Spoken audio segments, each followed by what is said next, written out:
Did you realize that in this video, there are no other characters exactly like Kane? Even in the part of the new trailer where Kinger is standing with a shotgun, either hitting PNE or on the road to Candy Canyon, there's POMNI, Jackson, and Kinger in this carriage. I'll share with you the storyline of the incredible second episode of the Digital Circus, as well as some of the secrets the developers kept from us in the trailer. Hello everyone, dear viewers. I'm your favorite POMNI theory, and in this video, I'll be hiding Plush Kane. Your task is to count how many of them appear in this video. Since the release of the teaser for the second episode of the Digital Circus, a whole week has passed. During this time, the video has garnered over 300 million views and has generated a huge amount of fan art, comics, and other related content. However, I became curious about what has been happening on YouTube regarding the Digital Circus in the past week. And believe me, what you'll see might pleasantly surprise you. Ladies and gentlemen, today we are returning to the topic of the second episode of the Digital Circus. In the beginning of the video, we see the animation process of the teaser for the second episode.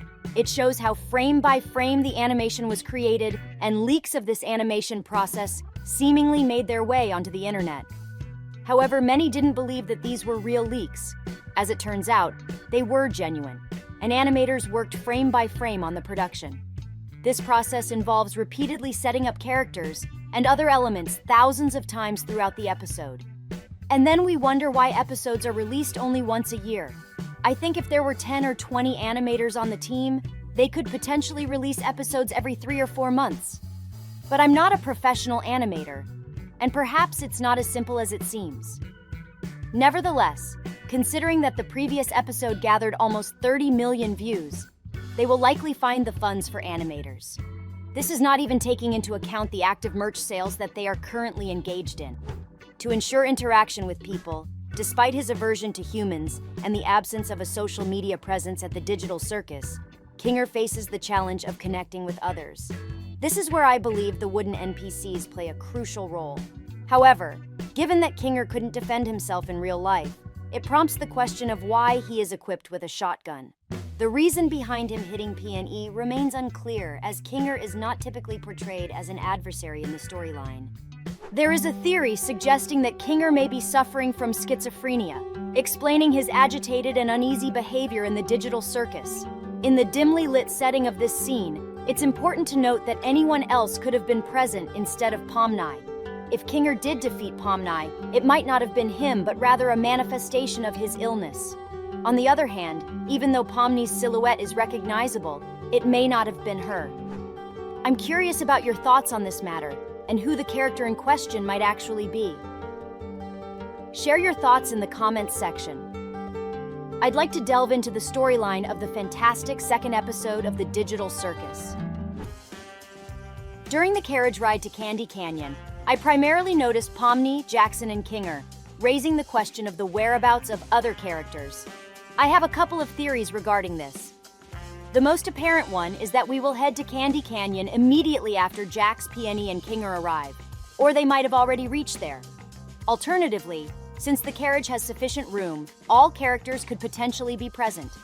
Another theory is that, apart from Jax, PNE, and Kinger, other characters may be absent for a significant part of the second episode. Gooseworks mentioned that each character would have their own episode, suggesting a focus on Jax or Kinger in the second episode. PNE, being the face of the Digital Circus for promotion, is expected to appear in every episode, and POMNI will likely be sent on missions to understand the essence of the circus. Furthermore, I theorize that PNE, Kinger, and Jax have been assigned a special mission to Candy Canyon. However, if these characters struggle to collaborate, Gangle, Ragatha, and Zubul might be introduced to support them. In any case, in the second episode, I believe all the known characters will make an appearance, given the adoration for each character from the audience and the developers' awareness of this fact. Therefore, if you believe your favorite character won't be shown, you are likely mistaken. What awaits us in the storyline of the amazing second episode of the Digital Circus? In the second episode, I am curious about how the introduction of new characters will impact the storyline. Initially, I found myself intrigued by the protagonist's decision to visit Candy Canyon, instead of remaining at the circus for the entire second episode. While the developers provided us with the concept for this tent, it became evident that there are still many undisclosed aspects. Considering the trailer and the first episode, I anticipate that the developers will unveil more new locations with each subsequent episode. This approach aligns with the essence of the series being centered around a digital circus, necessitating a comprehensive presentation. I believe the second episode will commence in the same location as the trailer, POMNI's room. The characters will then ensure that nobody has been taken away. Kane will make an appearance, revealing his new mission, likely involving POMNI, Jax, and Kinger immediately embarking on a visit to Candy Canyon. However, I'm uncertain about how the other characters will react or where they will go thereafter.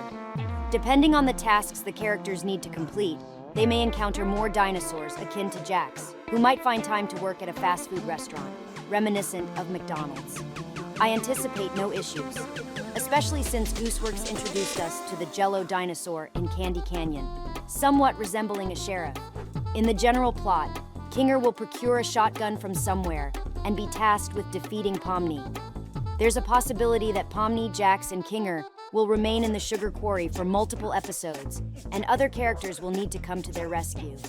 However, the visible storyline reaches a point of uncertainty, as the developers have not revealed any further details. Here, I've developed a fresh theory. Kane and a few other individuals were not portrayed in the candy quarry.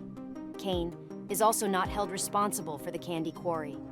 Up to 8 new characters may emerge, each assigned specific duties. Even with his 1,000 eyes, Kane might find it challenging to monitor everything that the NPCs or characters are doing. Consequently, he may opt for a manager for the Candy Canyon area. Remembering that the character's main objective is to find a way out of the amazing digital circus, this new location might be where they discover glitches in the circus, revealing crucial information. The characters aim to unravel the programming intricacies and ultimately escape the captivating digital circus. In theory, Kane could programmatically create the new character in his likeness, potentially eliminating the need for him to appear at the Candy Canyon location. I believe Candy Canyon will unveil new revelations for both the characters and us regarding departing from the amazing digital circus. Despite our awareness of program failures within the circus tent, there's anticipation for what Candy Canyon might disclose. As for the theories presented, I find them intriguing. The identity of the character hiding in the corner with Kinger and the shotgun remains uncertain. Although Kane works efficiently, completing one location for the trailer, the introduction of the candy monster in the delightful Candy Canyon adds a new layer to the story. This monster, covered in chocolate sauce with candy corn teeth, is likely to emerge from the chocolate lake, possibly to safeguard the princess from any potential harm caused by circus members.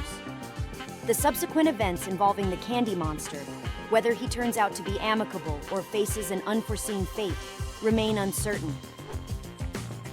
Upon entering the castle, the narrative takes a turn with the introduction of the Candy Princess, whose role can be either supportive or detrimental to the circus performers based on her disposition. This marks a divergence from the pilot episode, where all characters were initially together, as now Kinger and Gangle are set to split off and meet KFMO. In episode 2, Kinger's separation from the group leads him to explore the castle independently or with fewer companions, potentially stumbling upon a room filled with weapons.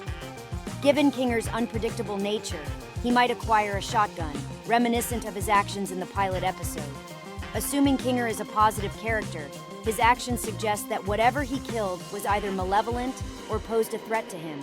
An additional chilling detail emerges when observing the bottom right corner of the screen, revealing the silhouette of POMNI. This adds an element of suspense and raises questions about the unfolding events. In conclusion, the narrative takes a sinister turn as Kinger encounters the candy monster and a potential candy bug. The unsettling revelation prompts the realization that Kinger may inflict harm on others. Subscribing to the channel, sharing comments, and enabling notifications to stay updated on future videos. Goodbye to everyone.